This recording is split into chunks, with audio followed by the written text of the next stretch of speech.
Uma outra coisa é, tipo, uma pessoa que tem a sua vida privada e aí eu, na casa dela, falo, sua gorda. Não, isso, evidentemente, você não faz isso. Então, meu ponto... Acho que é melhor você não falar o que passa pra mulher chegar achando que você é uma coisa e chegar lá e vai ver que não na verdade é só o ponto de que esse argumento de que você tem que tomar cuidado com o que você vai falar porque você pode ofender alguma pessoa é muito levado em consideração nesse sentido só a mulher, porque outra vez o homem também, você vai me chamar de qualquer coisa, o que a gente vai fazer? Eu concordo, mas eu entendo o lado dele também de que a mulher é mais sentimental e... Mas é aquela coisa também, isso não acontece só com mulheres, com homem também. Sim. Nós vamos atrás do conteúdo para nos sentir ofendidos. Que automasoquismo é esse? Essa é uma. A gente chegou aqui, eu falei pra você que eu não gosto de ficar vendo conteúdo de pessoas que eu não conheço pessoalmente. Essa é a dieta que eu tenho de redes sociais comigo mesmo. Então, eu acho incrível como as pessoas não têm a habilidade de simplesmente ver algo na internet que não gostou, que não foi do agrado dela e simplesmente passar aquilo. Não, precisa ficar comentando e precisa deixar aquele negócio remoendo o tempo todo.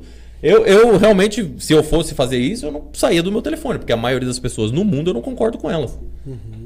E o que eu vou fazer? Vou ficar fazendo o papel da vítima? Ai, me ofendeu. Outro assunto que eu queria trazer aqui, que logo no início o Thiago trouxe aí o exemplo do Frank Sinatra e tudo mais, a questão lá da sedução, que como os tempos mudaram, né? Hoje em dia fala-se muito na parte do feminismo, coisa que antigamente, por mais que ele tenha surgido há décadas atrás, era fraco e hoje está muito em evidência, principalmente na mídia. E assim, isso é um assunto que une tanto homens e mulheres com críticas ou elogios sobre esse tema, e aí eu queria ouvir a opinião de cada um de vocês sobre essa parte, né? O feminismo realmente, hoje, ele traz benefícios para a sociedade, ele realmente traz uma união para homem e mulher, ou realmente ele é apenas aquela questão de separar as pessoas? Queria que vocês explicassem. O problema é rotular as atitudes, né? O que é feminismo? Acho que poucas pessoas no planeta conseguem definir o que é isso. Para mim, o maior problema é o vitimismo. Tanto homens quanto mulheres, o vitimismo é que está enfraquecendo movimentos interessantes como o feminismo. Então, se você mistura feminismo com vitimismo, a gente tem um problema muito sério. Que é o que a gente está vendo na mídia aí, né? Eu estou vendo o pessoal atacando o Cauã Raymond, estou vendo aquela menina do The Noite, Juliana. São exemplos para mim de puro vitimismo. São pessoas que estão simplesmente falando assim, olha, aconteceu isso, desse jeito. A pessoa é desmentida nacionalmente e continua com o discurso vitimista. A coisa do eu fui vítima disso, eu fui vítima daquilo, outra coisa que está acontecendo em vários relacionamentos. O cara termina o relacionamento, a mulher fala, esse cara é tóxico, esse cara foi agressivo, esse cara fez isso, esse cara fez aquilo. Ok. Por que na atitude tóxica, quando ela se sentiu agredida, quando ela se sentiu desrespeitada, ela não saiu do relacionamento e falou, esse cara é um cara tóxico, ele tem tal atitude, eu saio do relacionamento. Como que acontece? Esse cara me deu um pé na bunda, eu tentei ficar com ele várias vezes, não consegui, agora eu vou começar a falar mal dele e vou me vitimizar. Essas pautas são misturadas ao feminismo e não poderiam ser. Isso não poderia ser misturado ao feminismo. O que é o feminismo? É a busca por igualdade social das mulheres. A gente sabe que essa igualdade nunca vai chegar. Eu tenho certeza que a maioria das mulheres não quer igualdade. Mas são coisas como equiparação... Nós somos iguais. Exatamente. Mas são coisas como equiparação salarial, são coisas como essa cobrança social pelo que a mulher faz com o corpo dela. Então, sobre isso, eu sou totalmente a favor dessa vertente do feminismo. Mas quando passa para vitimismo, o problema mora ali. Eu concordo com você. Essa questão acaba sendo até ruim para a mulher que realmente precisa daquela lei feminista, como exemplo a Maria da Penha. Tem a mulher que faz uma falsa acusação e o cara ainda acaba sendo condenado. Por exemplo, você citou sobre o Reino Unido. Eu acho que eu já comentei com o Luiz que tem um amigo meu lá que conta, que ele mora lá, que se você olhar para a mulher e a mulher chegar para a autoridade e falar que você olhou para ela com um olhar de desejo, você é preso na hora. E não está longe de aqui ser assim também, com tantas leis sendo aprovadas desse jeito. Eu acho que tudo tem que ser provado, né, para aquela lei ser aplicada e ser justo para a mulher que está sendo ferida daquela forma. E essa questão do vitimismo pode ser usada dependendo da lei feminista que tem. Então, o homem acaba sendo prejudicado algumas das vezes. Você concorda? Juridicamente eu vejo que há muitas leis feministas aqui no Brasil e assim, a maioria delas é anti-homem, né? Não sei se você vou dar um dado pessoal para vocês. Eu já atendi mais de 1.000 mulheres individualmente. Mais de 80% dessas mulheres já foram abusadas. A gente tem uma epidemia de abuso sexual. E eu estou falando da infância até a mulheres mais velhas. Esse número ele é tão alarmante que as autoridades, né, assim, junto, né, com as pessoas que podem formar essas leis, precisam fazer algo quanto a isso. E é óbvio que o reflexo dessas leis é esse tipo de coisa. Vai acontecer injustiça. Mas o que eu acho que não poderia se normalizar é o fato de a grande maioria das mulheres já ter sido abusada. Isso não pode ser. A gente não pode viver nessa sociedade. O debate tem que ser muito mais sobre vamos acabar com o abuso sexual que destrói a vida da pessoa, do que estão acontecendo injustiças. Óbvio que eu não quero que aconteçam injustiças, mas se a gente for colocar o que é prioridade, a gente acabar com essa epidemia de feminicídio, de abuso, de violência doméstica. Isso é um número alarmante. Muito mais do que essas injustiças. Não, é que eu vejo que a gente está conversando, né, sobre leis feministas e tal. O fio da meada que a maioria das pessoas acaba não percebendo, e não vou mais para o âmbito político propriamente do que o âmbito de relacionamentos, é porque isso muitas vezes, essas leis, né, como por exemplo Maria da Penha, essa lei não é desenhada para resolver um problema, que sem dúvida nenhuma existe, né? Como você bem relatou, até agora, não sei se vocês acompanharam aqui em Belo Horizonte, mas em São Paulo teve uma menina que saindo do metrô foi abusada lá e o cara matou ela depois. Né? Um crime horrível. Então, seria idiota da minha parte falar que isso não existe ou que isso não acontece. Acontece e acontece mais. Um caso já é demais. Né? Só que, voltando para o que eu estava falando das leis, elas não são desenhadas para resolver um problema. Elas são desenhadas para fazer com que te dê uma falsa impressão de que esse problema está sendo resolvido ou de que a partir desse momento você está sendo mais resguardada pela lei. Quando na verdade não é isso. Não é isso que está acontecendo. Os políticos, os caras ali que põem a lei, eles não têm interesse nenhum em fazer com que a sociedade melhore de forma geral. O interesse deles é único e exclusivo de se auto-beneficiar com a posição que eles têm. Então, muitas vezes esses discursos são jogados na mídia ou nas redes sociais e para a gente ficar debatendo essas ideias de que é homem contra mulher, mulher contra homem. Quando não, a própria criação, eu não vou falar que é uma lei feminista, mas por que a gente deveria ter um certo tipo de punidade diferente se você mata um homem ou se você mata uma mulher?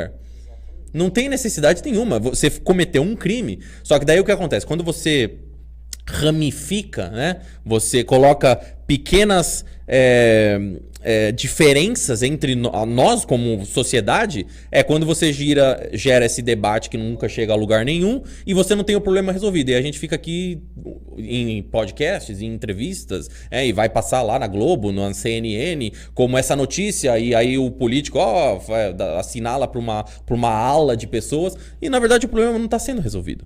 Então mais do que propriamente ficar debatendo se essa lei é feminista, se essa lei é justa, na prática, elas não fazem o que elas são desenhadas supostamente para fazer, que é punir aqueles que cometem esses crimes e, através da punição também, inibir aqueles que possivelmente têm a vontade, ou o desejo, a doença de cometer esses crimes. Então eu acho que no final das contas essa é um debate, né? Muito mais, uma conversa muito mais importante do que ficar essas leis aqui ou aquelas leis ali. Pode falar? Na sua mentoria, você que mentora muitos homens, você já viu homem que já teve problema com esse tipo de lei, de separar, a mulher ficar com tudo, esse tipo de coisa? Relatos assim? Então, não, assim, digamos, nos casos mais extremos que você sem dúvida escuta por aí, eu nunca tive assim contato de mentoria com um cara que passou maus bocados juridicamente por causa de uma mulher. Mas já tive alguns casos de repente de um cara que passou por algumas situações que se tivesse sido o oposto, ele sem dúvida nenhuma estava na cadeia. Algo do tipo, por exemplo, agressão, né? Ou algum tipo de chantagem até mesmo financeira, emocional, né? mas de forma geral ele acabou se livrando daquilo. Nunca... As leis deveriam ser sem olhar o gênero, né, cara? Mas aí que tá, eu não vou fazer esse argumento, como eu sei que tem muito red pill bitolado que faz, que mas se isso o homem faz por uma mulher, ele vai pra cadeia, ou se uma mulher faz isso com um homem, ela não vai pra cadeia.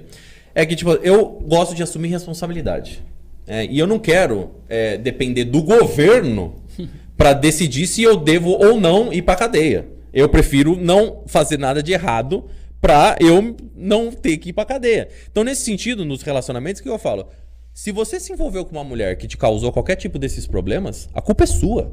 A culpa é sua. Você deveria ser um cara mais inteligente de perceber que essa mulher iria te trazer esses problemas. E aí eu posso falar não só da minha vida pessoal, mas como de outros amigos e mentorados. A maioria dos homens que eu me interagi na minha vida nunca tiveram problema nenhum com mulheres. Muito menos jurídicos.